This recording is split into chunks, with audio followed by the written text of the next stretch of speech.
ನೆನ್ನೆ R C B ಮತ್ತು Gujarat match ಏನೋ ಶುರು ಆಯಿತು ರೀ. ಆದರೆ ಯಾವುದೂ ಸರಿಯಾಗಿರಲಿಲ್ಲ. ವಿರಾಟ್ ಕೊಹ್ಲಿ ಬಂದು ಬ್ಯಾಟ್ ತಗೊಂಡು ರನ್ ಹೊಡಿಯೋದಕ್ಕೆ ಸ್ಟಾರ್ಟ್ ಮಾಡಿದಾಗ ರನ್ ಹೊಡಿಯೋದಕ್ಕಾಗಿಲ್ಲ.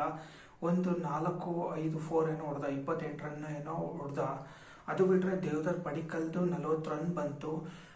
ನಿನ್ನೆ ಮ್ಯಾಚ್ನಲ್ಲಿ ನನಗೆ ಭುವನೇಶ್ವರ್ ಕುಮಾರ್ದು ತುಂಬ ಒಳ್ಳೆ ಪರ್ಫಾರ್ಮೆನ್ಸ್ ಇತ್ತು. ಏನು ಬೌಲಿಂಗ್ ಮಾಡ್ತಾನೆ ಅವರು.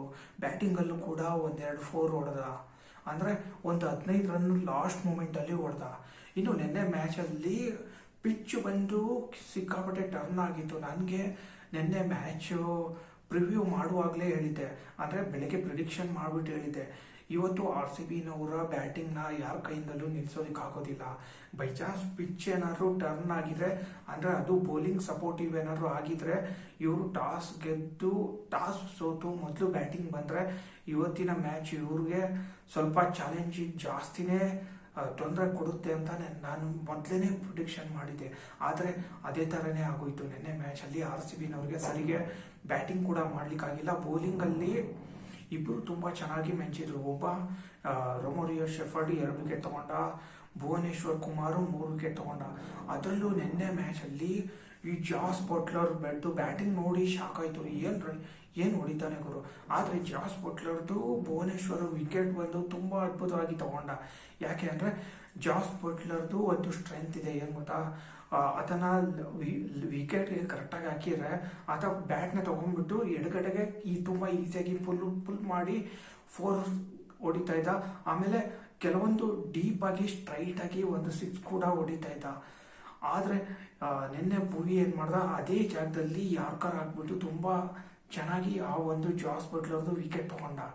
ಇನ್ನೊಂದು ಏನಪ್ಪ ಅಂದರೆ ಶುಭ್ಮನ್ ಗಿಲ್ ಫಸ್ಟ್ ಬ್ಯಾಟಿಂಗ್ ಬಂದಾಗ ಸಿಕ್ಕಾಪಟ್ಟೆ 4-6ಗಳು ಹೊಡೆಯೋದಕ್ಕೆ ಸ್ಟಾರ್ಟ್ ಮಾಡ್ದ.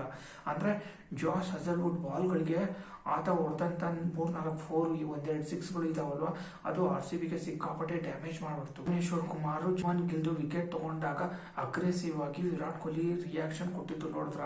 ಅದೇ ಒಂದು ಕಾರಣಕ್ಕೆ ಗುಜರಾತ್ನವ್ರದ್ದು ಟಾಪ್ 3 ಬ್ಯಾಟ್ಸ್ಮನ್ ಬಿಟ್ಟರೆ ಬೇರೆ ಯಾವ ಬ್ಯಾಟ್ಸ್ಮನ್ಗಳು ಕೂಡ ಆಡೋದಿಲ್ಲ. ಆದರೆ ನಿನ್ನೆ ಅವರು ಬ್ಯಾಟಿಂಗ್ ಶುರು ಮಾಡಿದಾಗ ಸ್ಟಾರ್ಟಿಂಗ್ 4-5 ಓವರ್ಗಳಲ್ಲಿ ಅವ್ರೇನು 50-60 ರನ್ ತಗೊಂಡಿದ್ರಲ್ವಾ, ಆ ಒಂದು ರನ್ಗಳಿಂದ ಅವರು ನಿನ್ನೆ ಮ್ಯಾಚ್ನ ತುಂಬ ಸುಲಭವಾಗಿ ಗೆದ್ರು. ಇಲ್ಲ ಅಂದಿದ್ರೆ ಈ ಮ್ಯಾಚ್ನ ಆರ್ ಸಿ ಬಿನವರು ತುಂಬ ಸುಲಭವಾಗಿ ಡಿಫೆಂಡ್ ಮಾಡೋರು.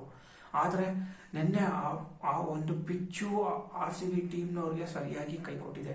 ಇದ್ರ ಮಧ್ಯದಲ್ಲಿ ರಜತ್ ಪಾಟೀದಾರ್ದು ಒಂದು ಕ್ಯಾಚ್, ಅದು ಜೇಸನ್ ಹೋಲ್ಡರ್ ಹಿಡಿದಿರುವಂಥ ಕ್ಯಾಚ್ ಬಗ್ಗೆ ಜನರು ಸಿಕ್ಕಾಪಟ್ಟೆ ವಿಮರ್ಶೆ ಮಾಡ್ತಾ ಇದ್ದಾರೆ.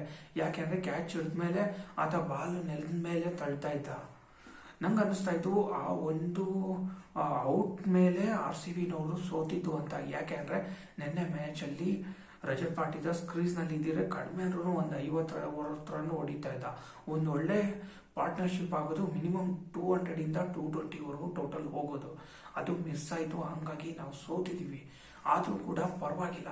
ಈ ಒಂದು ಸೋಲಿಂದ ಆರ್ ಸಿ ಬಿನವ್ರಿಗೆ ಟೀಮ್ನಲ್ಲಿರುವಂಥ ಸ್ಟ್ರೆಂತು ಮತ್ತು ವೀಕ್ನೆಸ್ ಪಾಯಿಂಟ್ಗಳು ಎಲ್ಲದನ್ನು ಸ್ಟಡಿ ಮಾಡಿ ಬರುವಂಥ ಮ್ಯಾಚ್ಗಳಲ್ಲಿ ನಾವು ಇನ್ನೂ ತುಂಬ ಅದ್ಭುತವಾಗಿ ಕಮ್ಬ್ಯಾಕ್ ಮಾಡಬಹುದು.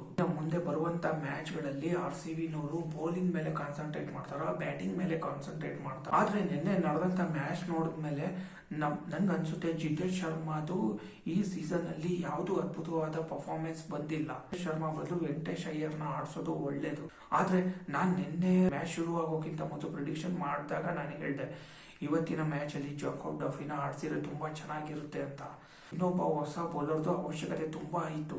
ಜಾಕೋಬ್ ಡಫಿನ ಏನಾದ್ರು ನಿನ್ನೆ ಆಡಿಸಿದ್ರೆ ಆತನು ಒಂದು 3-4 ವಿಕೆಟ್ ತಗೊತಾ ಇದ್ದ. ನಾವು ತುಂಬ ಸುಲಭವಾಗಿ ಗೆಲ್ಬೋದಾಗಿತ್ತು. ಆದರೆ ಈ ಟೀಮ್ ಅವ್ರಿಗೆ ಏನಾಗಿದೆನೋ ಗೊತ್ತಿಲ್ಲ. ಈ ಜಾಕೋಬ್ ಡಫಿಗೆ ಆಡಿಸೋದಕ್ಕೆ ಅವ್ರು ಅವಕಾಶನೇ ಕೊಡ್ತಾ ಇಲ್ಲ. ಕೊನೆಗೆ ನಿನ್ನೆ ಮ್ಯಾಚ್ನ ನಾವು ಆರ್ ಸಿ ಬಿನವರು ಗುಜರಾತ್ ಎದುರುಗಡೆ ಸೋಲ್ಬೇಕಾಯಿತು.